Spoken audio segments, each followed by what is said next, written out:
No dia do divórcio, fui ao cartório e vi que meu marido não tinha ido sozinho, mas acompanhado da amante que destruiu nosso casamento, os dois sorrindo como se estivessem comemorando a minha dor.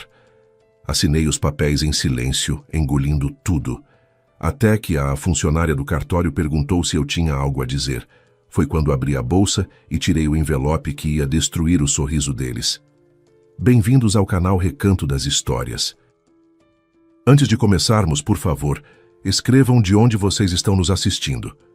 Gostamos muito de saber até onde nossas histórias estão chegando. Desejamos que você tenha uma ótima experiência ao ouvir esta história fascinante. Ana Souza percebeu as primeiras mudanças em Márcio aos poucos. No início, eram detalhes daqueles que se notam pelo canto do olho, mas que logo se descartam porque é mais fácil assim. Ele passou a chegar mais tarde do trabalho. Não meia hora, não uma hora, às vezes 2, 3. Antes ele ligava quando se atrasava. Aninha, ainda estou na obra.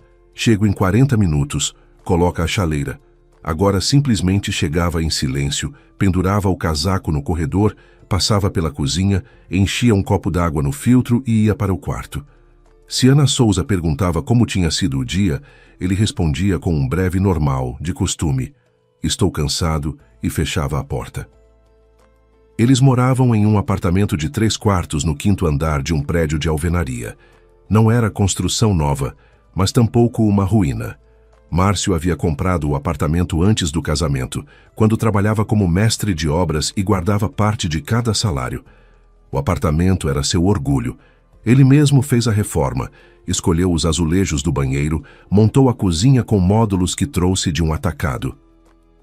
Quando se casaram 8 anos atrás, Ana Souza chegou com apenas 2 malas, uma caixa de livros e um abajur verde que ficava sobre a mesinha de cabeceira desde os tempos de República Estudantil. O abajur ainda estava lá. Era a única coisa naquele apartamento que era verdadeiramente dela. 8 anos. Ana Souza os contava mentalmente às vezes, como contava os números nas planilhas do trabalho, de forma mecânica, habitual, sem emoção. 8 anos eram 2.920 dias. Cafés da manhã compartilhados, quando ele tomava café com 2 colheres de açúcar e ela tomava chá puro. Tardes na frente da televisão, quando ele assistia ao futebol e ela ficava ao lado, folheando algo no celular, enfiando os pés sob a coxa dele porque os pés viviam gelados. Houve anos bons, houve anos difíceis. O mais pesado foi o 3º ano de casamento, quando Márcio foi demitido da construtora. A empresa havia perdido um grande contrato e metade do pessoal foi dispensada em 1 mês. Márcio ficou 6 meses em casa, mandando currículos, indo a entrevistas, voltando com o rosto fechado e se sentando em silêncio diante do computador. O dinheiro acabou rápido. Ana Souza trabalhava como contadora em uma pequena empresa de transportes. Ganhava pouco, mas com regularidade. Ela sustentou tudo. Contas, compras, os cigarros dele, que consumia meio maço por dia na varanda de tanto nervoso. Não reclamou. Ele sabia disso. E quando finalmente conseguiu emprego como gerente de relacionamento com clientes na construtora Progresso, abraçou-a na cozinha e disse: "Não vou esquecer isso, Ana. Nunca." Ela acreditou. Naquele momento, acreditou. Agora Márcio trabalhava na mesma empresa. Havia chegado a diretor comercial, conduzia negociações com clientes, visitava obras. O salário tinha crescido. Apareceu um carro da empresa, um sedã prata que ele estacionava no pátio sob as janelas, como se quisesse que todo mundo visse. Ele passou a se vestir melhor, trocou as camisas gastas por novas, comprou sapatos, começou a usar colônia, algo que Ana Souza nunca havia notado nele antes. Ela chegou a se alegrar no começo. Está se cuidando, está preocupado com a aparência. Só depois entendeu que ele não estava fazendo isso por ela. O primeiro sinal concreto chegou no outono. Era uma terça-feira comum, por volta das 8 da noite. Márcio havia se recolhido ao escritório, um cômodo pequeno no fundo do corredor que um dia planejaram transformar em quarto de criança, mas nunca transformaram. Ana Souza foi até lá buscar o carregador do celular. O cabo vivia naquele canto atrás da impressora. porque em nenhum outro lugar a tomada ficava bem. A porta estava entreaberta. Márcio tinha saído para o banheiro.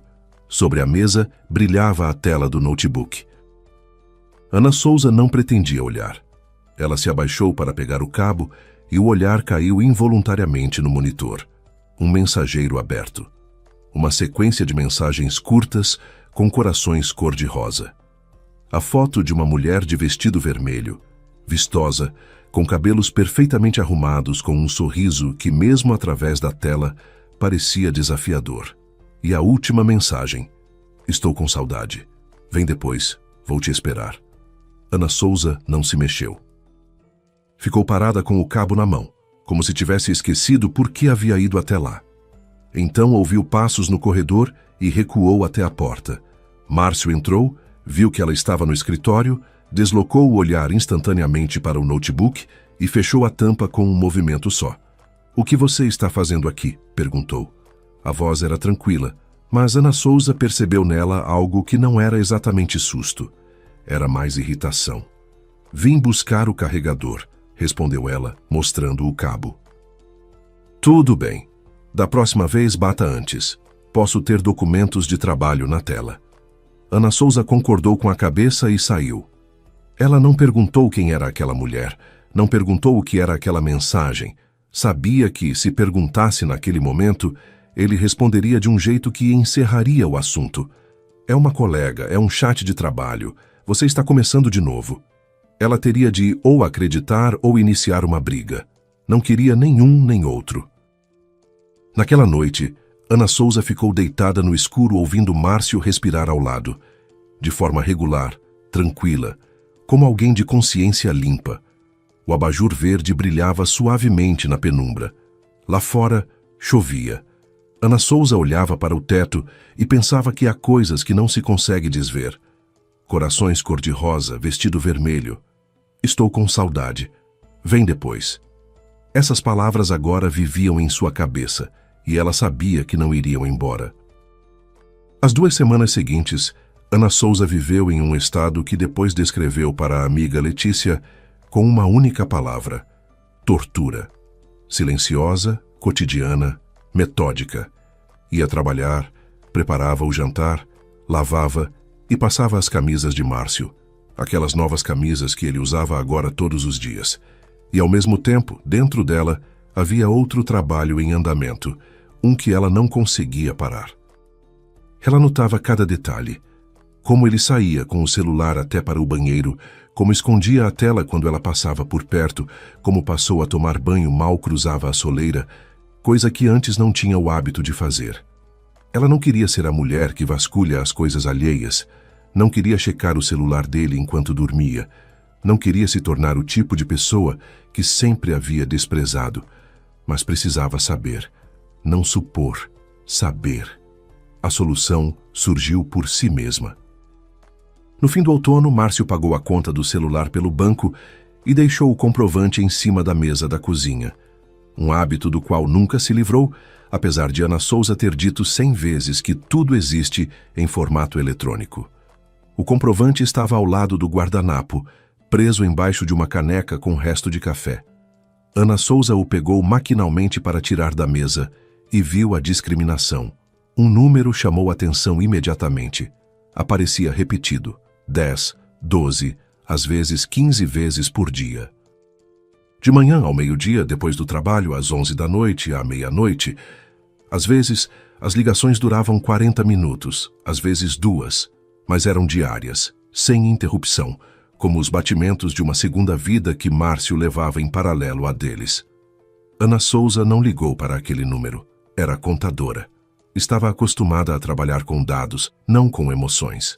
Em vez disso, digitou o número no campo de busca e, alguns minutos depois, encontrou o que procurava. Um perfil em rede social. Cristina Alves, 27 anos. Na foto de perfil estava a mesma mulher do mensageiro, só que agora não de vestido vermelho, mas de blusa branca, com o cabelo preso, com uma expressão deliberadamente profissional. Proprietária do salão de beleza Aura, no centro da cidade. Publicações. Fotos dos interiores do salão, Buquês de clientes queridas, selfies em restaurantes, academias, spas. Tudo era caro naquele sentido especial e cuidadosamente construído, quando cada foto grita sobre abundância, mas finge que é apenas um estilo de vida. Ana Souza deslizava pela página devagar, como se deslizasse por um relatório financeiro, sem pular nada. Nas publicações do verão, encontrou uma série de fotos de um restaurante. Luz suave, toalha branca, 2 taças de vinho, pratos com algo bonito e indefinido. Em uma das fotos, sentado do outro lado da mesa, em frente a Cristina, havia um homem. O rosto não estava visível.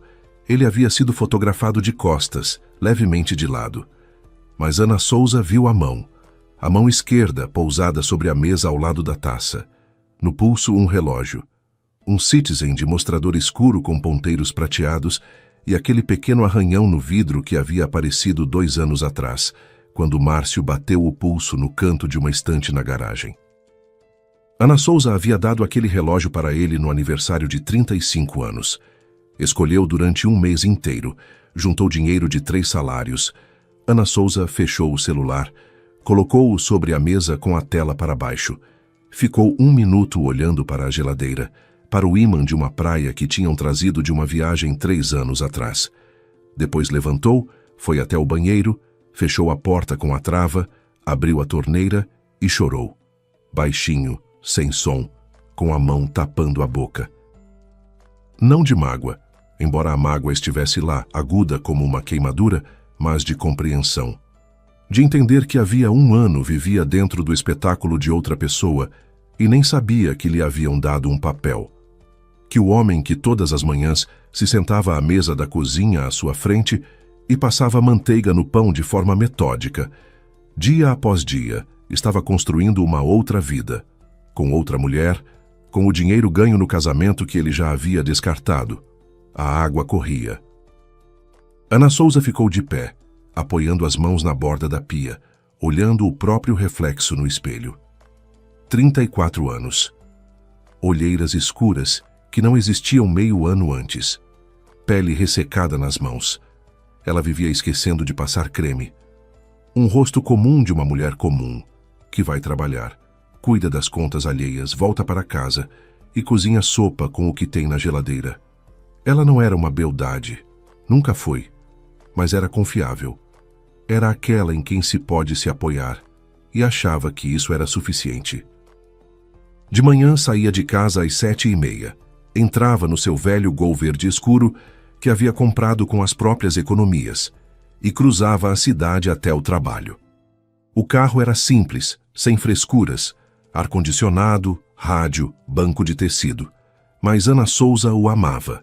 Era a única coisa grande que havia adquirido sozinha, com seu próprio dinheiro, sem pedir permissão a ninguém. Márcio debochava. Ana, que carro é esse? Deixa eu te achar um decente. Ela recusava. Gostava que o Gol era dela. Completamente, incondicionalmente dela. Não foi suficiente. 8 anos de confiabilidade podiam ser trocados por uma mulher de 27 anos num vestido vermelho, com um salão de beleza e corações no mensageiro. Ana Souza desligou a torneira, enxugou o rosto na toalha, saiu do banheiro e foi para a cozinha. Era preciso esvaziar a máquina de lavar louça. A vida não parava só porque tudo havia desmoronado por dentro. As xícaras precisavam ser colocadas nos lugares, a panela guardada no armário de baixo, a tábua de corte limpa e pendurada no gancho. E Ana Souza fez tudo isso com cuidado, como fazia todas as noites. Só que as mãos tremiam levemente e ela se esforçava para a louça não chacoalhar alto demais. Vou embora, Ana. Acho que você já entende tudo. Ele estava encostado na moldura da porta, ombro apoiado, olhando para ela com uma expressão que, aparentemente, deveria significar compaixão. Mas Ana Souza via outra coisa, impaciência. Ele queria que ela concordasse, assinasse e o deixasse ir. Rápido, sem cenas, sem lágrimas, sem tudo aquilo de que os homens mais têm medo nessas situações. Ana Souza olhou para o requerimento. Linhas caprichadas, caneta azul, a caligrafia angular conhecida. Nome completo: data do casamento, pedido de dissolução. Tudo organizado, tudo dentro da forma. Como se não fosse um pedido de divórcio, mas uma nota fiscal de entrega de materiais de construção. Cristina, disse Ana Souza. Márcio estremeceu, imperceptivelmente, mas ela captou o breve movimento dos ombros, como quando alguém espeta o dedo entre as omoplatas. Ele não esperava que ela soubesse o nome. Por um segundo, ficou em silêncio, depois se recompôs. Isso não tem importância. Simplesmente já faz tempo que somos estranhos um ao outro. Ana, você mesma sente isso. Vivemos juntos, mas não somos um casal. Não quero mais assim. Faz tempo que somos estranhos, repetiu Ana Souza, como se provasse as palavras. Lembrou que 3 semanas atrás havia lavado as camisas dele, que no domingo tinha feito feijoada. A favorita dele, do jeito que ele gostava. Porque certa vez ele havia dito que a feijoada dela era melhor que a da mãe dele. Que no outono havia comprado botas de inverno para ele porque as antigas estavam gastas e ele vivia esquecendo de ir à loja. Estranhos não fazem isso, mas ela não disse nada. Tudo bem, disse ela. Vou assinar. Márcio piscou. Esperava resistência, esperava perguntas, recriminações, talvez lágrimas, mas Ana Souza o olhava com calma, e essa calma o desestabilizou. Ele concordou com a cabeça, ficou em silêncio e acrescentou. O apartamento é meu, você sabe, comprei antes do casamento. O carro também, mas você pode levar os móveis do quarto e tudo o que tiver nos armários. Não vou ser mesquinho. Ana Souza quase esboçou um sorriso. Os móveis do quarto, a cama, a cômoda, as 2 mesinhas de cabeceira, tudo junto valeria uns 30 mil se vendesse no site de classificados, e as roupas dos armários, as próprias roupas dela, que ele generosamente permitia que ela levasse, mas ela ficou em silêncio, concordou com a cabeça. Márcio ficou parado mais um segundo, depois se virou e foi embora. 1 minuto depois, de trás da porta fechada do escritório, ouviu-se a voz dele, suave, afetuosa, bem diferente da que ele havia acabado de usar com ela. Ele estava ligando para Cristina. O divórcio por mútuo acordo no cartório levava 1 mês. O requerimento havia sido protocolado. E agora era preciso aguardar os 30 dias até a data marcada. Sem filhos em comum, sem disputa de bens, procedimento padrão, 3 visitas e um carimbo. Durante todo esse tempo, continuaram morando no mesmo apartamento. Márcio não tinha pressa em sair. Era conveniente. As coisas no lugar, geladeira cheia, roupa limpa. Ele simplesmente vivia como se Ana Souza já tivesse se tornado algo parecido com uma mobília. Está lá, não incomoda, em breve vai ser removida. E, ao mesmo tempo, acelerava as coisas em outra frente. Já havia encontrado um corretor de imóveis que estava buscando para ele e Cristina um novo apartamento. 2 quartos em uma construção nova, com janelas amplas e vaga na garagem. Ana Souza sabia disso porque certa vez viu a tela do celular dele com a conversa com o corretor. Márcio havia deixado o telefone na mesa da cozinha enquanto tomava banho. Ela não leu de propósito. Simplesmente a tela acendeu com uma mensagem recebida e ela viu.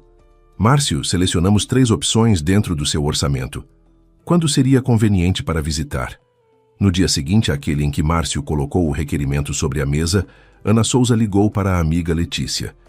Letícia trabalhava como advogada em uma seguradora. Não era direito de família, mas ela conhecia bem a legislação e conseguia encontrar advogados certos em uma tarde. Ana, você enlouqueceu? Letícia quase gritava no telefone. Ele te entregou um requerimento como se fosse uma conta de luz. E você? Tudo bem, vou assinar. Pelo menos vai contratar um advogado? Você tem direito à metade do patrimônio conjunto. Letícia, não tem nada a dividir. O apartamento é pré-conjugal, o carro também. Na conta conjunta há uns 200 mil. Vou brigar por 100 mil na justiça? E os eletrodomésticos? E a reforma que vocês fizeram juntos? E a renda dele durante o casamento?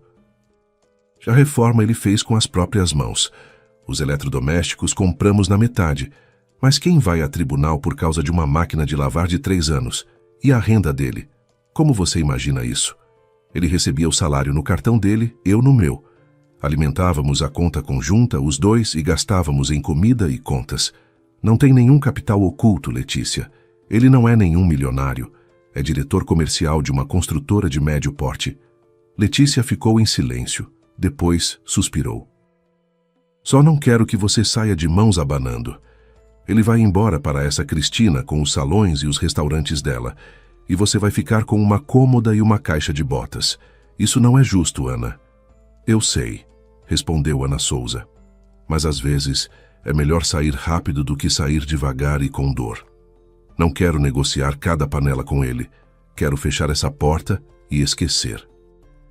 Letícia não discutiu mais, mas desligou com um silêncio tão pesado que Ana Souza o sentiu fisicamente, como se a sala tivesse ficado um pouco mais escura. Ana Souza de fato queria fechar aquela porta, queria assinar os papéis, fazer as malas, alugar um apartamento e recomeçar. Tinha 34 anos, não 20, mas tampouco 60. Trabalhava, tinha profissão, saúde e cabeça no lugar. Ia se virar. Sempre se virava. Mas no início do inverno, a vida lhe pregou uma surpresa para a qual não estava preparada. A carta chegou num envelope branco comum com o logotipo do Banco Horizonte. Ana Souza a encontrou na caixa de correio numa quarta-feira à noite, quando voltava do trabalho. Ela recebia remessas publicitárias de bancos regularmente, ofertas de cartões de crédito, investimentos, seguros, e, a princípio, quis jogar fora sem abrir. Mas algo a fez rasgar o envelope ainda no corredor, parada junto ao radiador do primeiro andar. Não era publicidade, era uma notificação de parcela mensal de um crédito pessoal. Valor do empréstimo, R$180 mil. Tomadora, Ana Souza. Data de contratação, abril do corrente ano. Parcela mensal, R$3.840. Último pagamento recebido, outubro. Próximo pagamento, vencido. Multas acumuladas. Ana Souza leu a notificação 3 vezes. De pé no corredor, costas encostadas na parede fria, sentindo o cheiro de umidade e do jantar de alguém atrás da porta do primeiro andar, ela jamais havia feito um empréstimo no Banco Horizonte. Nunca havia tido nenhuma relação com aquele banco. Nunca havia assinado nenhum contrato de crédito. Precaução profissional de contadora que todo dia vê créditos destruindo orçamentos alheios. O primeiro pensamento, engano, uma homônima, falha no sistema. Mas o nome completo e o endereço batiam exatamente. Era o endereço do apartamento deles. Ana Souza subiu para casa, tirou o casaco, pendurou-o, foi até a cozinha. Márcio não estava. Ultimamente chegava muito tarde, às vezes já depois da meia-noite. Ela se sentou à mesa, colocou a notificação à frente e discou o número da central do banco. Atendente automático. Escolha do idioma. Espera. Música. Depois a voz de um atendente. Jovem, educado, com animação profissional. Banco Horizonte. Meu nome é Aline. Em que posso ajudar? Ana Souza disse o nome completo e o número do CPF. A atendente pediu para aguardar. 1 minuto depois voltou. Sim, Ana Souza. O crédito está em seu nome. Empréstimo pessoal. Valor. R$180 mil. Prazo de 5 anos. O último pagamento foi registrado em 23 de outubro. No momento há uma dívida no valor de... Aguarde. Interrompeu Ana Souza. Eu não contratei esse empréstimo. Nunca recorri ao seu banco. Pausa. Depois, com cautela. Ana Souza, vejo no sistema que o contrato foi assinado pessoalmente pela tomadora em nossa agência da Avenida Central. Se a senhora entende que houve um erro, precisará comparecer à agência com o RG e o CPF e preencher um requerimento. Ana Souza não esperou o restante das orientações. Pediu uma coisa, que enviassem uma cópia do contrato de crédito para seu e-mail. A atendente disse que isso seria possível após uma verificação adicional. Ana Souza respondeu às perguntas de controle. Nome de solteira da mãe, data de nascimento, os últimos 4 dígitos do CPF. 20 minutos depois, chegou um e-mail com um anexo. Ana Souza abriu o arquivo no notebook. O contrato de crédito 6 páginas. Ela percorreu as condições, um padrão nada incomum. Taxa de juros, tabela de pagamentos, penalidades. Foi para a última página, assinatura da tomadora. No papel estava o sobrenome dela, escrito com uma letra firme. Mas Ana Souza olhou para aquela assinatura como olha um profissional. Não pela impressão geral, mas pelos detalhes. Há 20 anos ela assinava documentos com o mesmo traçado. Conhecia a própria assinatura como conhecia o próprio rosto no espelho. Cada curva, cada pressão, cada cauda. E agora via. Aquela não era sua assinatura. A inclinação era um pouco diferente. Uns 5 graus mais à direita do que o dela. A cauda da letra S dobrava para baixo, enquanto a dela sempre subia em um traço curto e brusco. A pressão era mais uniforme. Ela escrevia com pressão variável, mais forte no início e mais leve no fim.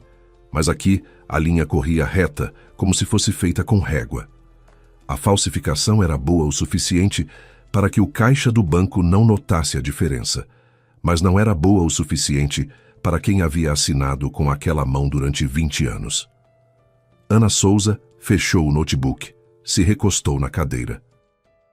A cozinha estava quieta, só o zumbido da geladeira e, além da parede, a televisão murmurando na casa dos vizinhos. Sobre a mesa estava a xícara de chá que havia preparado antes de abrir o envelope. O chá havia formado uma película fina. Ana Souza olhou para aquela película e pensou: o crédito foi contratado em abril. E começou a se lembrar. Foi exatamente em abril que não conseguia encontrar o RG. Ficou 2 dias procurando, revirou a casa toda. Márcio havia dito: provavelmente você deixou no trabalho. Você vive enfiando documentos pelas bolsas fora. O RG depois apareceu. Estava na gaveta da cômoda, embaixo de uma pilha de toalhas. Ana Souza ficou surpresa, porque tinha certeza de que não o havia guardado ali. Mas atribuiu à própria distração. E 1 semana depois, Márcio perguntou de passagem se ela não queria tirar uma segunda via do RG. Dizia que estava gasto e que em breve o banco poderia não aceitar. Ela dispensou. Ainda é válido. Para quê? E esqueceu aquela conversa. Agora o quadro se montava de outra forma. Márcio havia pego o RG da bolsa dela, passado para quem precisava, Cristina ou alguém mais, para contratar o empréstimo. Depois, devolvido ao lugar embaixo das toalhas para Ana Souza encontrar e se acalmar. Ela nem sequer precisaria tirar uma segunda via. O RG não tinha ido a lugar nenhum. Foi simplesmente usado e devolvido. Com cuidado, discretamente, como se devolve um livro à prateleira depois de anotar tudo o que precisava. O dinheiro foi para uma conta que não pertencia a Ana Souza. Os pagamentos foram feitos por algum tempo. Alguém mantinha a aparência para o banco não se preocupar antes da hora. Agora os pagamentos haviam parado e o banco enviou a notificação. Tudo lógico, tudo aritmeticamente impecável. Ana Souza não gritou, não chorou. As lágrimas tinham acabado ainda no outono no banheiro quando descobrira sobre Cristina. Ela simplesmente ficou sentada à mesa da cozinha, como havia ficado milhares de vezes no trabalho, diante de algum relatório com erros. Só que agora o erro estava em sua própria vida, e o valor da divergência era 180 mil reais. 1 hora depois, ela tirou da gaveta uma folha de papel em branco e uma caneta. Escreveu no topo fatos e começou a anotar tudo por tópicos, como fazia no trabalho ao preparar um memorando para a diretoria. Data da contratação do crédito, data do sumiço do RG, valor, banco. Assinatura falsificada. Destinatário do dinheiro, desconhecido por hora. Pagamentos realizados até outubro, depois interrompidos. Ela olhava para aquela lista e compreendia. Coincidências não existem. Não existem coincidências quando um empréstimo é aberto em seu nome exatamente no mês em que seu RG misteriosamente some da bolsa e depois aparece embaixo de toalhas na cômoda. Não existem coincidências quando a falsificação da assinatura é profissional e não feita de qualquer jeito. Por trás disso havia um plano, calculado, frio, construído com a certeza de que Ana Souza jamais descobriria. No dia seguinte, Ana Souza pediu uma folga no trabalho. Disse ao chefe que tinha assuntos pessoais para resolver. Ele não quis saber mais. Ana Souza nunca abusava das folgas. De manhã, foi até o Sr. Vítor Sérgio Pinto, um ex-perito criminal que, após a aposentadoria, trabalhava como especialista particular em documentos-copia. Encontrou o escritório através de Marina, do departamento vizinho, que havia recorrido a ele uma vez para um assunto de herança. O consultório do Dr. Pinto ficava no segundo andar de um velho prédio comercial, daqueles onde no térreo há ateliê de costura e sapataria, e nos andares de cima advogados, notários e toda a gente que se alimenta em volta dos problemas alheios. Ana Souza subiu pela escada estreita. Encontrou a porta com a placa Pesquisas Periciais e Criminalísticas. Pinto VS, e bateu. Vítor Sérgio era um homem baixo e robusto, de uns 60 anos, com um bigodinho grisalho e olhos atentos por trás de grossas lentes de óculos. Sobre a mesa havia uma lupa, um abajur articulado e um scanner velho que parecia peça de museu. Ana Souza explicou a situação de forma breve, sem emoções desnecessárias, como em uma reunião de trabalho. Colocou diante dele a impressão do contrato de crédito e 3 amostras da própria assinatura, no crachá do trabalho, no pedido de férias e em um recibo de lavanderia. Pinto pegou a lupa e ficou uns 5 minutos examinando as assinaturas em silêncio, passando o olhar de uma para outra. Depois tirou os óculos, limpou-os com um lenço e disse: de imediato, a assinatura não é sua. A caligrafia é parecida, a imitação é competente, mas há divergências nos traços individuais. Precisarei de 5 a 7 dias úteis para preparar o laudo oficial. O valor é de R$ 2.500. Ana Souza concordou e deixou o sinal. 5 dias depois, Pinto ligou. O laudo estava pronto. A assinatura no contrato de crédito do Banco Horizonte havia sido realizada não por Ana Souza, mas por outra pessoa, com imitação da sua assinatura. O laudo estava formalizado segundo todas as normas, com número, carimbo do perito, referências a metodologias e anexos com cópias ampliadas das assinaturas. Ana Souza retirou o laudo e no mesmo dia deu o passo seguinte.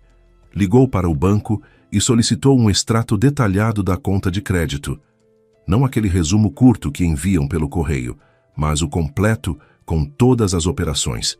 Para onde o dinheiro havia ido, quem era o destinatário, os dados bancários. Teve de aguardar 3 dias pelo extrato.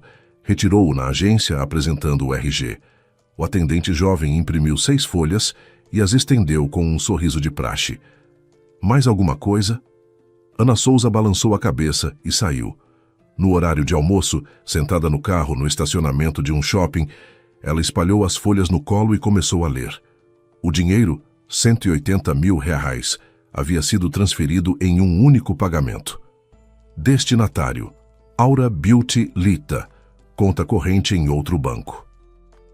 Descrição do pagamento: pagamento conforme contrato de prestação de serviços no 17. Aura Beauty Limited. Ana Souza pegou o celular e acessou o site da Receita Federal. Digitou o CNPJ. O resultado apareceu em segundos. Sociedade de Responsabilidade Limitada, Aura Beauty. Data de registro: março do corrente ano, 1 mês antes da contratação do empréstimo. Capital social: R$ 1.000. Endereço jurídico: coincidia com o do salão de beleza Aura. Sócia fundadora e diretora-geral: Alves Cristina Andréa. Ana Souza colocou o celular sobre o volante. Pelo para-brisa, passavam pessoas com sacolas de supermercado. À esquerda, uma SUV roncava ao fazer uma manobra. Um dia útil comum, um estacionamento comum. E diante de Ana Souza, havia um esquema simples e claro, como um lançamento contábil. Márcio pega o RG dela, contrata um empréstimo em seu nome, transfere o dinheiro para a empresa da amante. O salão de beleza Aura, que Cristina exibia nas redes sociais como seu próprio negócio bem-sucedido, havia sido construído com dinheiro roubado, dinheiro que agora pesava sobre Ana Souza. E o próprio Márcio não figurava em lugar nenhum, nem como sócio, nem como diretor, nem como consórcio. Nada. Formalmente, o crédito havia sido feito por Ana Souza. O dinheiro havia recebido Cristina, e Márcio estava ao lado, limpo e inocente. Um esquema perfeito. Quase perfeito. Ana Souza recolheu os papéis, os dobrou cuidadosamente dentro de uma pasta transparente e os guardou na bolsa. Deu a partida. As mãos não tremiam. A cabeça estava clara, com aquela clareza especial que vem quando todos os números finalmente coincidem e você vê o quadro completo. Ela poderia agora ir para casa, esperar por Márcio e jogar tudo na cara dele.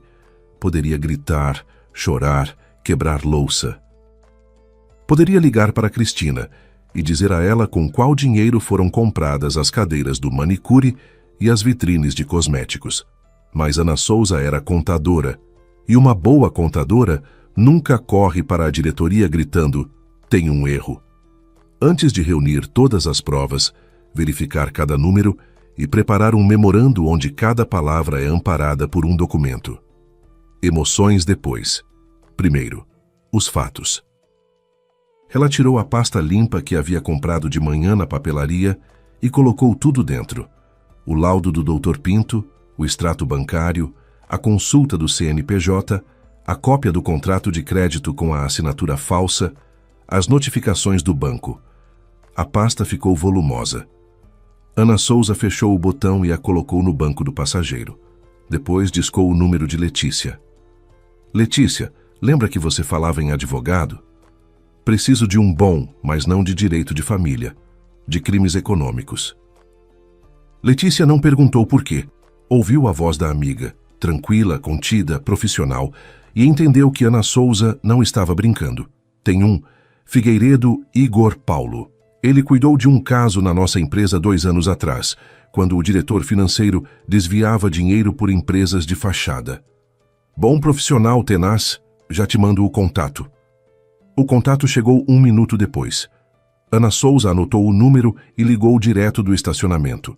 A secretária a agendou para depois do dia seguinte. Ana Souza desligou e olhou para a pasta ao lado. Papelão marrom, botão metálico, etiqueta branca sem nada escrito. Naquela pasta estava toda a verdade sobre o homem com quem havia vivido 8 anos, e essa verdade valia 180 mil reais. O escritório de Igor Paulo Figueiredo ficava em um centro empresarial perto do Rio, um daqueles prédios com fachada de vidro e catracas na entrada, onde em cada andar há 10 portas com placas, escritórios de advocacia, auditores, consultoria, cartórios. Ana Souza subiu ao 4º andar, encontrou a porta certa e entrou em uma pequena sala de espera, onde uma secretária sentada à mesa usava fone de ouvido e 2 monitores. "Souza para o Dr. Igor Paulo, às 11, disse Ana Souza. "Sim, pode entrar. Ele está esperando." Figueiredo era um homem de uns 50 anos, corpulento, cabelo curto, aperto de mão firme. Sobre a mesa havia uma caneca escrita "Melhor Pai", uma agenda volumosa cheia de letra miúda e 2 celulares, o de trabalho e o pessoal. O escritório era sem excessos. Armário com pastas, 2 cadeiras para visitantes, janela com vista para o estacionamento. Nada supérfluo, nada para impressionar. "Pode falar", disse ele recostando-se na poltrona. Ana Souza contou de forma breve e por tópicos, como havia aprendido a reportar a diretoria no trabalho. "Não começou com "meu marido me traiu", começou pelo crédito. Valor, data, banco, assinatura falsa, destinatário do dinheiro, ligação do destinatário com o marido." Enquanto falava, ia depositando os documentos sobre a mesa, o laudo do Dr. Pinto, o extrato, os dados do CNPJ. Figueiredo ouvia em silêncio, sem interromper. Apenas de vez em quando pegava uma folha e passava os olhos rapidamente. Quando Ana Souza terminou, ele ficou uns 10 segundos em silêncio, depois disse: "Você tem em mãos um caso pronto enquadrado no artigo 171 do Código Penal. Estelionato em grande escala, até 8 anos de reclusão, mais falsificação de documentos, que é um artigo separado. Mas eu recomendo não ter pressa." "Em que sentido?"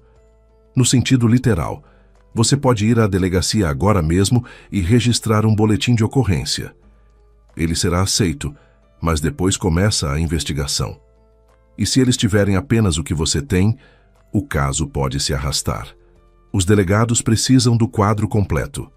Quem exatamente foi ao banco? Como foi usada a documentação para a procuração?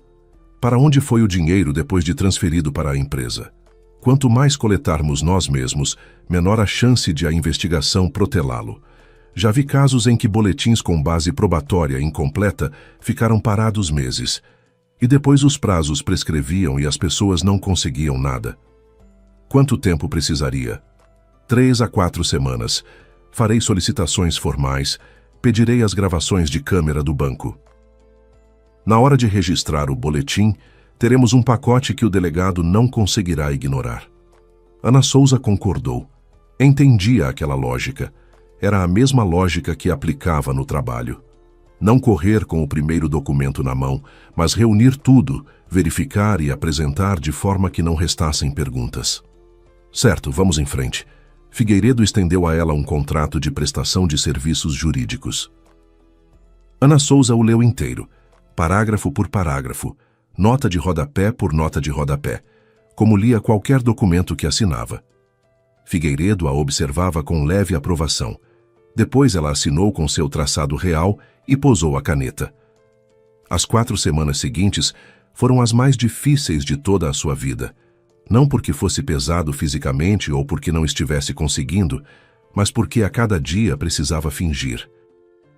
Todo dia ela voltava para o apartamento onde Márcio ainda morava e interpretava o papel da mulher que havia se conformado. Márcio ainda não havia se mudado. Esperava a formalização do divórcio enquanto preparava a mudança para a casa de Cristina, levando as coisas aos poucos 2 sacos por dia. O armário dele no quarto foi esvaziando devagar. Primeiro sumiram os ternos, depois as camisas, depois os sapatos. Ana Souza observava aquele processo em silêncio, como se observa a maré baixa. Um movimento lento, imparável, que deixa apenas areia molhada. Toda noite, ela ouvia a voz dele saindo de trás da porta fechada do escritório, suave, calorosa, com entonações que Ana Souza não escutava há anos. Ele ria, fazia planos. Certa vez ela conseguiu distinguir uma frase: "Sim, meu bem, já fui ver o apartamento. A vista da sacada é incrível. Você vai adorar." Ana Souza estava no corredor com as mãos molhadas. Havia acabado de lavar louça e escutava o homem que havia lhe roubado R$180 mil discutir a vista da sacada de um apartamento novo para a amante. Às vezes, Márcio ia dormir na casa de Cristina. Simplesmente pegava o casaco e as chaves do carro. Dizia "não venho hoje" e ia embora. Voltava de manhã, descansado, barbeado, cheirando a shampoo alheio. Nem tentava esconder. Para quê? O divórcio já havia sido protocolado, os papéis assinados. Restava uma formalidade: aguardar a data no cartório. Márcio interpretava o silêncio de Ana Souza como capitulação, como a resignação de uma mulher que havia entendido que havia perdido e agora cumpria silenciosamente as últimas semanas no papel de esposa. Chegou a amolecer às vezes. No café da manhã perguntava: "Você tá bem?" Às vezes oferecia ajuda com a mudança. "Se quiser, peço para uns caras do trabalho. Eles têm uma Kombi e podem te ajudar." Era generoso, como um vencedor que pode se dar ao luxo de ser bondoso com o vencido. Estava confortável naquele papel. Ele saía elegantemente, em direção a uma mulher jovem e bem-sucedida, deixando a ex-esposa sem escândalos, sem sujeira, sem guerra. Uma saída impecável, uma vitória limpa. Ele não sabia que, enquanto discutia vistas de sacada e transportava ternos, o advogado Figueiredo coletava provas metodicamente. O primeiro pedido foi ao Banco Horizonte, uma solicitação formal exigindo cópia da ficha de concessão do crédito, incluindo a xerox do RG da tomadora que havia sido apresentada no ato da contratação. O banco respondeu em 10 dias. A cópia do RG estava no processo. Foto de Ana Souza, número, tudo batia. Era o RG válido dela, o mesmo que havia sumido em abril e reaparecido embaixo das toalhas na cômoda. Alguém havia feito uma cópia dele, e com essa cópia e com a assinatura falsificada, contratado o empréstimo. O segundo pedido foi pelas gravações das câmeras da agência bancária no dia da contratação do crédito. Bancos guardam as imagens por 30 a 90 dias, mas o Banco Horizonte era de um tipo que mantinha por mais 6 meses em arquivo digital. Figueiredo obteve uma cópia da gravação da data em questão. No vídeo via-se claramente: uma mulher entrou na agência, apresentou o RG no balcão, assinou os documentos e saiu. A câmera registrou o rosto, e não era Ana Souza. Altura, físico, penteado, tudo diferente. A mulher na gravação era mais alta, mais magra, com cabelos compridos e loiros. Pelas características indiretas, Figueiredo anotou isso em seu memorando. Ela se parecia muito com Cristina Alves. Concluía-se que Cristina havia ido ao banco com o RG verdadeiro de Ana Souza e se passado por ela. O caixa havia comparado a foto do RG com o rosto diante dele e ou não percebeu a diferença ou não se deu ao trabalho de olhar direito. O terceiro passo da investigação dizia respeito a uma procuração encontrada em nome de Ana Souza. Figueiredo verificou se havia sido emitida alguma procuração durante o período em que o RG sumira de casa e encontrou. Em um cartório no interior da cidade, um daqueles onde o tabelião fica no andar térreo e cobra um pouco mais barato que os do centro, havia sido lavrada uma procuração geral em nome de Ana Souza para a prática de operações financeiras. O documento havia sido emitido de forma irregular, sem a presença pessoal de Ana Souza e sem sua autorização, com base nos dados do RG dela, que estavam em posse de Márcio naquele período. O tabelião Genésio Romário Escudeiro, como Figueiredo descobriu através de conhecidos, era antigo amigo de Márcio. Jogavam juntos numa liga amadora de futebol nas manhãs de sábado. Ao que tudo indicava, Escudeiro não havia feito as verificações devidas e simplesmente prestou um favor ao amigo, lavrando o documento sem questionar a ausência da outorgante. Figueiredo não mexeu no tabelião por hora, registrou o fato e seguiu em frente. Ao fim do inverno, a pasta com as provas estava tão grossa quanto o relatório anual de uma grande empresa. Ana Souza foi até Figueiredo no último dia útil antes das festas. Ele espalhou tudo diante dela: o laudo do documentoscópio, os extratos bancários, os dados do CNPJ, a cópia do vídeo em um pendrive, a ficha sobre o cartório, a cronologia dos eventos organizada por dia. Agora registramos o boletim, disse Figueiredo. Mas não na delegacia de plantão, pela Secretaria da Delegacia Especializada em Crimes Econômicos. Lá será registrado oficialmente, receberá um número de entrada e não se perderá num monte de papéis. Vou acompanhar pessoalmente. Ana Souza assinou o boletim de ocorrência por estelionato. 3 páginas de texto compacto, redigido por Figueiredo, seco, jurídico, sem emoções. Fatos, datas, valores, referências aos artigos. Ela assinou no rodapé de cada página, com aquele traçado que é impossível de falsificar se você não sabe como a mão se move depois de 20 anos traçando as mesmas letras. O boletim foi apresentado. Figueiredo o levou pessoalmente à delegacia especializada, esperou a secretária carimbar com o número de entrada e a data, pegou a cópia com o registro de recebimento e a entregou a Ana Souza. A data do divórcio é daqui a 2 semanas, disse Ana Souza, recebendo a cópia. Eu sei, isso é bom. Nessa época, o boletim já estará em andamento. O que você planeja fazer no cartório? Ana Souza ficou em silêncio.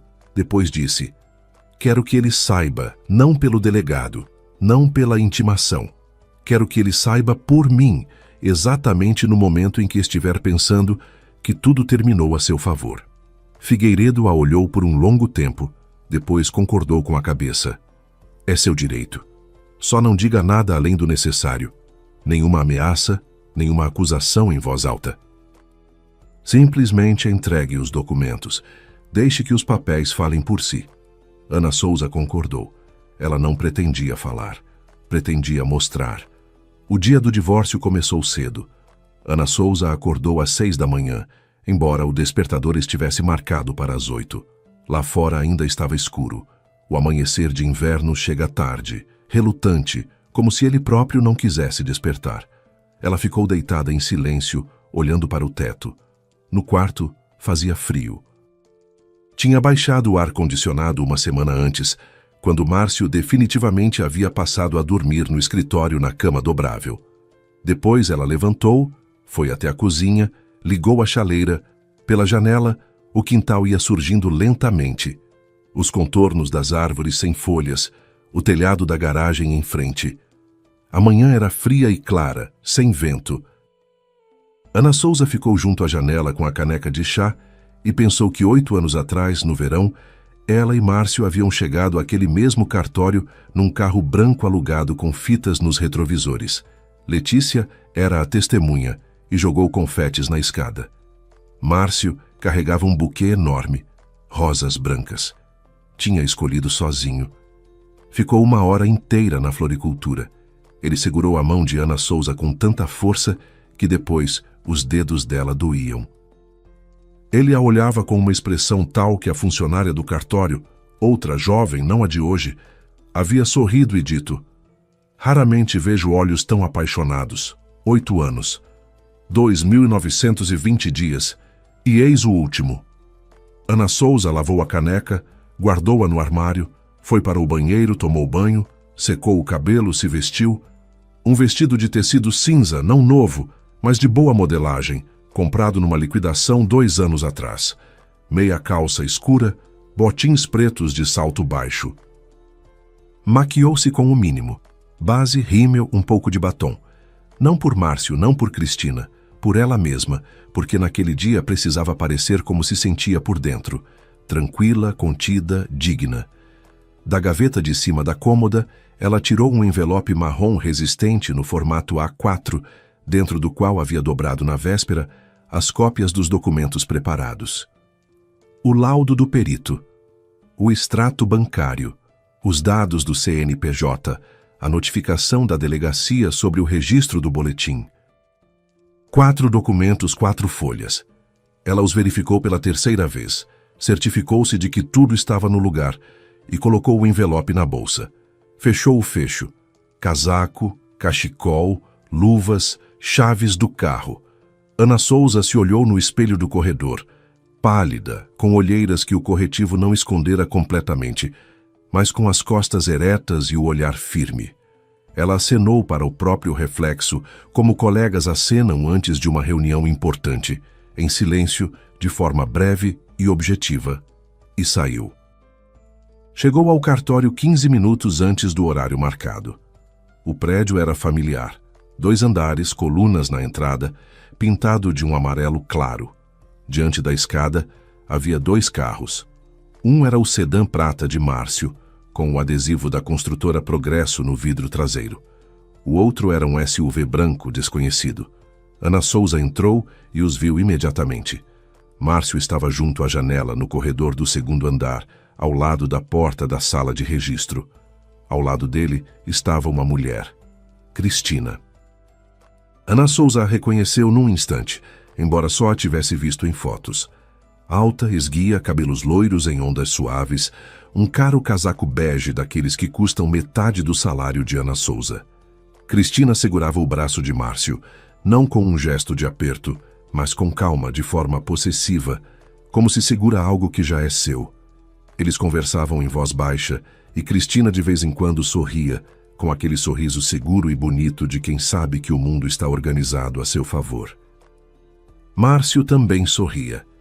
Usava um terno azul marinho escuro, camisa branca, sapatos engraxados. Parecia um homem que não veio a um divórcio, mas a uma celebração. O ar vitorioso de quem já segura o troféu nas mãos e aguarda apenas o anúncio formal. Ana Souza subiu a escada. Márcio a viu e acenou com a cabeça, de forma breve e educada, como se acena para um conhecido numa fila. Cristina virou a cabeça, percorreu Ana Souza rapidamente de cima a baixo, dos cabelos às botinas, e desviou o olhar. Aquela avaliação que uma mulher faz de outra em 1,5 segundos. Altura, peso, roupa, bolsa, sapatos, maquiagem, cabelo. Veredicto proferido, interesse perdido. Ana Souza notou no dedo anular de Cristina um anel. Pedra grande em cravação fina. Anel de noivado. Oi, disse Márcio. Oi, respondeu Ana Souza e passou por eles em direção à sala. A sala de registro era pequena, paredes claras, mesa com o brasão, 2 fileiras de cadeiras ao longo das paredes, uma janela com cortina de tule por trás da qual branquejava o pátio. Havia um cheiro de repartição pública, papel, tinta, um leve aroma de aromatizador de ambiente. Atrás da mesa sentava a funcionária do cartório, uma mulher de uns 50 anos, com um corte curto e caprichado, e óculos numa corrente fina. Diante dela, havia uma pasta aberta com documentos. Márcio e Ana Souza sentaram um à frente do outro, separados pela mesa. Cristina foi até as cadeiras junto à parede, sentou-se, cruzou as pernas e tirou o celular. Ela rolava o feed com aquela expressão relaxada de quem espera na sala do dentista. Uma formalidade chata. Daqui a 10 minutos tudo vai acabar e a vida de verdade vai começar. A funcionária do cartório leu o texto padrão, confirmou que ambas as partes declaravam consentimento voluntário na dissolução do matrimônio. Verificou que não havia disputas de bens nem filhos em comum. Pediu a Ana Souza que assinasse. Ana Souza pegou a caneta e assinou. Com calma, sem pressa, com aquele traçado que não se confunde com nenhum outro.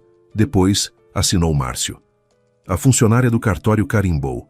Fez o registro no livro, fechou a pasta. As partes têm algo a acrescentar? Perguntou ela, como exigia o procedimento. Márcio balançou a cabeça negativamente. Ana Souza ficou 2 segundos em silêncio. Depois disse, sim, tenho. Ela abriu a bolsa, tirou o envelope marrom e o colocou sobre a mesa diante de Márcio. Isso é para você. Por favor, leia. Márcio pegou o envelope com um leve sorriso, condescendente, levemente irônico, como alguém a quem estenderam um cartão com um gatinho. Ele achou que era algo sentimental.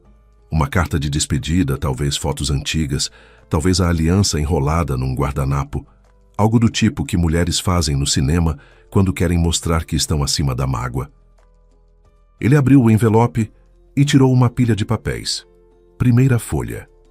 O laudo do perito judicial Pinto Veto S em documentoscopia, estabelecendo que a assinatura no contrato de crédito do Banco Horizonte, no valor de R$180 mil, não havia sido realizada por Ana Souza, mas por outra pessoa, com imitação da sua assinatura. Carimbo do perito. Número do laudo. Data. Márcio virou a folha. Segunda. Extrato bancário. Transferência de R$180 mil para a conta corrente da Aura Beauty Ltda. Data. Dados bancários. Descrição do pagamento. Terceira. Extrato do CNPJ Aura Beauty Ltda. Data de registro. Capital social. Endereço. Sócia fundadora e diretora-geral. Alves Cristina Andréa. Quarta. Notificação da Delegacia Especializada. Boletim de ocorrência por estelionato registrado. Número de entrada tal, recebido para análise. Materiais transferidos ao delegado responsável. Ana Souza observava. Sentava ereta, mãos no colo, e olhava Márcio lendo. Ele percorria as folhas devagar, como alguém que esqueceu como entender o que está escrito. A cada novo documento, algo mudava em seu rosto. Não de repente, não abruptamente, mas aos poucos, como muda a luz quando o sol passa por trás de uma nuvem. Primeiro sumiu o sorriso, simplesmente se apagou como se alguém passasse uma borracha sobre uma expressão desenhada. Depois, empalideceram os lábios. Depois ele engoliu saliva, com força, de forma que naquele silêncio da sala o som pareceu um estalo. Cristina levantou os olhos do celular. Ela sentiu que algo havia mudado, aquele deslocamento na atmosfera que se sente mesmo sem escutar as palavras. "O que é isso?" perguntou ela. A voz era despreocupada, leve, com aquela entonação com que se pergunta o que vai haver no jantar. Márcio não respondeu. Ele olhava para a quarta folha, a notificação da delegacia, e não conseguia desviar o olhar. Cristina se levantou, se aproximou, espiou por cima do ombro dele.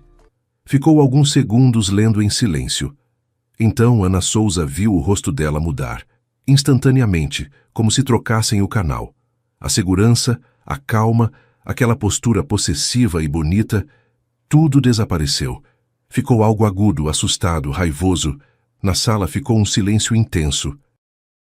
A funcionária do cartório, que não entendia o que estava acontecendo, mas sentia que a situação havia saído dos limites do procedimento padrão, sentava em silêncio atrás da mesa, com as mãos pousadas sobre a pasta.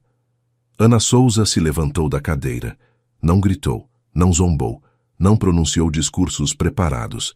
Olhou para Márcio e disse em voz baixa com tom tranquilo: "Não tenho intenção de pagar pela mentira alheia, pelo amor alheio e pela vida bonita alheia. Tudo o que você roubou virou problema seu, não meu." Márcio ergueu a cabeça. O rosto estava cinza como o papel em suas mãos. "Ana, espera, você não entende. É um engano. Eu ia devolver tudo. Era um empréstimo temporário. Eu precisava ajudar com o negócio. Só não tive tempo." Ele falava rápido, engolindo as terminações, embaralhando as palavras.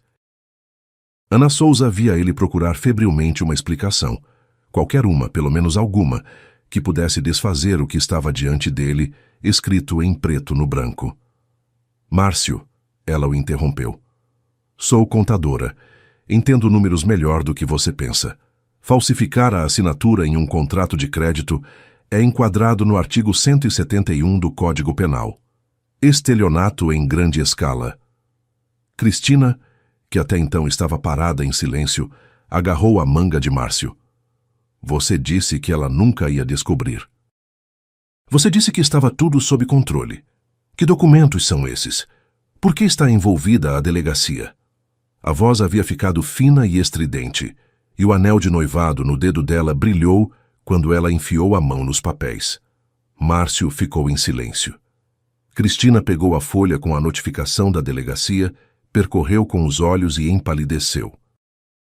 Ela sabia que havia ido ao banco com um RG alheio, sabia que havia assinado com um nome alheio, mas tinha certeza de que aquilo ficaria entre ela e Márcio, um pequeno segredo que ninguém jamais desenterraria, e agora diante dela estavam o laudo do perito, os extratos bancários e o número de registro do boletim de ocorrência por estelionato. A funcionária do cartório por fim se pronunciou: "Por favor, se tiverem questões pessoais, resolvam fora da sala." Ana Souza pegou da mesa sua cópia da certidão de dissolução do casamento. Dobrou-a com cuidado, guardou na bolsa, fechou o fecho, colocou as luvas. Fazia tudo sem pressa, como fazia todos os dias ao arrumar a bolsa antes de sair do trabalho, verificando se não havia esquecido nada. À porta ela se voltou. Márcio estava de pé com os papéis nas mãos, pálido, boca entreaberta. Ao lado dele, Cristina, casaco bege, penteado impecável, anel de noivado, sussurrava furiosa ao ouvido dele alguma coisa, apontando o dedo para os documentos. O rosto estava vermelho, manchas nas bochechas. A imagem bonita que ela construíra com tanto esmero havia desmoronado em 3 minutos. Ana Souza saiu para a rua. O ar frio a atingiu em cheio. Ela desceu os degraus, passou pelo sedã prata de Márcio, pelo SUV branco de Cristina, chegou até o próprio carro, sentou, colocou as mãos sobre o volante e, pela primeira vez em meses, respirou fundo, até o fundo dos pulmões, até doer as costelas. Os acontecimentos após o divórcio se precipitaram rapidamente. Uma semana depois, o delegado ligou para Márcio e o convocou para depoimento. Márcio contratou um advogado, mas sua posição era frágil. As gravações do banco, o laudo do documentoscópio, a cadeia de transferências e os depoimentos dos funcionários do cartório pintavam um quadro difícil de contestar. Cristina reagiu como reagem as pessoas que estão acostumadas a tratar o dinheiro alheio como seu. Ao primeiro sinal de perigo, desapareceu.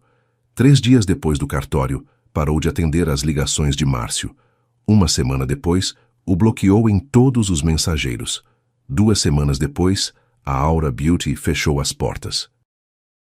O equipamento foi vendido, o espaço desocupado, a empresa liquidada. Cristina transferiu o dinheiro, trocou o número de telefone e, segundo rumores, foi para o interior se hospedar com parentes. O anel de noivado, evidentemente, foi junto. Márcio ficou sozinho. A amante pela qual havia destruído o casamento evaporou junto com o dinheiro que ele havia roubado para ela. O apartamento que estava negociando com o corretor, 2 quartos com janelas amplas, permaneceu no catálogo de anúncios. A construtora, ao saber da abertura do inquérito policial, o demitiu antes mesmo do julgamento. Reputação no mundo dos negócios vale mais do que qualquer diretor comercial. Ana Souza, nesse meio tempo, cuidava da própria vida. O advogado Figueiredo entrou com uma ação civil para anular o contrato de crédito. O juiz analisou o laudo do perito, as gravações e os materiais da investigação e proferiu sentença. O contrato era nulo. As obrigações sobre Ana Souza foram extintas na íntegra. O Banco Horizonte se tornou a parte prejudicada. Caberia a ele se acertar com Márcio e a desaparecida Cristina por conta própria. Márcio tentou entrar em contato com Ana Souza. Ligou. Ela não atendeu. Enviou mensagens longas e incoerentes, onde se misturavam justificativas, pedidos e tentativas de despertar pena. Ana caía em mim. Vamos resolver sem ir a tribunal. Lembra do que tivemos. Certa vez foi até o trabalho dela. Ficou na portaria com um buquê como havia ficado 8 anos antes diante do cartório. O segurança ligou para Ana Souza pelo telefone interno. Tem um homem aqui. Diz que é o marido. Ana Souza respondeu. Ex-marido. Diga que estou ocupada. Ela respondeu a ele uma única vez com uma mensagem curta. Tudo o que tivemos você transferiu para a conta da Aura Beauty Lita. Fale com seu advogado. Depois não respondeu mais. Na primavera, Ana Souza alugou um apartamento de 1 quarto. No outro extremo da cidade, quarto andar, janelas para um parque, uma varandinha pequena onde cabia exatamente uma cadeira e um vaso com gerânio. Mobiliou de forma simples, uma cama, uma mesa, uma estante e aquela mesma luminária com um abajur verde, trazida desde os tempos de República Estudantil. Na parede do corredor, pendurou um quadro de cortiça para recados. O primeiro bilhete, sempre em frente. No trabalho, pediu uma promoção pela primeira vez em 3 anos. O chefe ficou surpreso e concordou. No inverno seguinte, Ana Souza se tornou contadora-chefe do departamento. E então, aconteceu algo que ela não havia planejado. Na primavera, a colega Marina, a mesma por meio de quem Ana Souza havia encontrado o perito Pinto, chegou até ela no horário do almoço com uma expressão tal que Ana Souza imediatamente largou o sanduíche. Ana, uma amiga minha, está em apuros. O ex-marido fez empréstimos no nome dela e sumiu. Os cobradores estão ligando. Ela não dorme à noite, não sabe o que fazer. Acha que vai ter que pagar. Ana Souza ouviu, fez 3 perguntas e em meia hora explicou os passos. Solicitar o histórico de crédito, obter cópias dos contratos, verificar as assinaturas, registrar um boletim na polícia e entrar com ação para anular os contratos. Ajudou a redigir o boletim, deu o contato de Figueiredo. 1 mês depois, as dívidas foram contestadas. Depois houve outra conhecida, depois a amiga de uma amiga, depois uma mulher de um fórum de internet que escreveu para Ana Souza em mensagem privada, depois de Marina mencionar a história dela nos comentários. Ana Souza respondia a cada uma, explicava, ajudava, e aos poucos foi entendendo que aquelas histórias não eram casos isolados. Eram centenas. Mulheres com créditos alheios, dívidas alheias, obrigações alheias em seus nomes. Mulheres que não sabem que uma assinatura falsificada pode ser contestada, que um contrato de crédito pode ser declarado nulo, que a lei está do lado delas. No outono, Ana Souza abriu uma consultoria. Primeiro online, depois alugou um pequeno escritório no mesmo prédio onde havia trabalhado o perito Pinto. Ela não era advogada e não dava conselhos jurídicos, mas era contadora e sabia o que sabia, como ler documentos, como verificar assinaturas, como solicitar extratos, a quem recorrer e em que ordem. Ela ajudava as mulheres a enxergar um quadro claro, onde elas só viam caos. Deu ao seu trabalho o nome de Balanço Claro. O nome foi sugerido por Letícia e Ana Souza concordou imediatamente, porque era exatamente isso que havia feito a vida toda: colocar os números em ordem. Só que antes eram os balanços alheios, e agora eram as vidas alheias. Márcio foi condenado, pena suspensa com período de prova. Pena real não foi imposta, não havia antecedentes. Admitiu parcialmente a culpa, vendeu o carro e reembolsou parte do prejuízo do banco. Mas a condenação ficou em sua biografia, e construir uma carreira com aquele histórico já não era simples. Cristina foi declarada foragida. Segundo informações disponíveis, havia mudado o sobrenome e estava vivendo em outro estado. O dinheiro investido em seu salão havia evaporado junto com ela. Ana Souza não acompanhou o destino de Márcio. Soube da condenação por Letícia. Ela ligou à noite, contou em poucas palavras. Ana Souza assentiu, agradeceu e voltou ao trabalho. Sobre a mesa estavam os documentos de uma nova cliente. Uma mulher jovem cujo ex-companheiro havia feito um financiamento de carro em nome dela, com procuração falsa. História conhecida, esquema conhecido, medo conhecido nos olhos.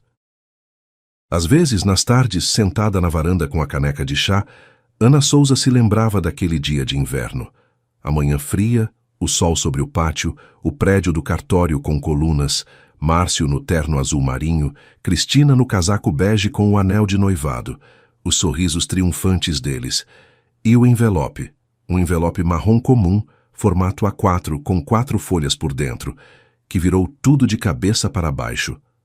Ela não se tornou uma ex-esposa rancorosa. Não fez escândalos, não publicou posts raivosos na internet, não ligou para a mãe dele. Ela fez o que sabia fazer melhor. Reuniu os documentos, verificou os números e colocou a verdade sobre a mesa. Em silêncio, com cuidado, com sua assinatura real no rodapé de cada página. A luminária com o abajur verde brilhava com uma luz suave. Lá fora, escurecia. Uma tarde de outono, curta e quieta. Ana Souza terminou o chá, voltou para dentro e abriu o notebook. No dia seguinte, ela tinha uma reunião com uma nova cliente. Precisava se preparar. No quadro de cortiça do corredor ainda estava o bilhete. Sempre em frente. Ana Souza passava por ele toda manhã e toda tarde. E cada vez lhe parecia que as letras haviam ficado um pouco mais brilhantes. Obrigado por terem ouvido a história. Com vocês esteve o canal Recanto das Histórias. Desculpem os erros.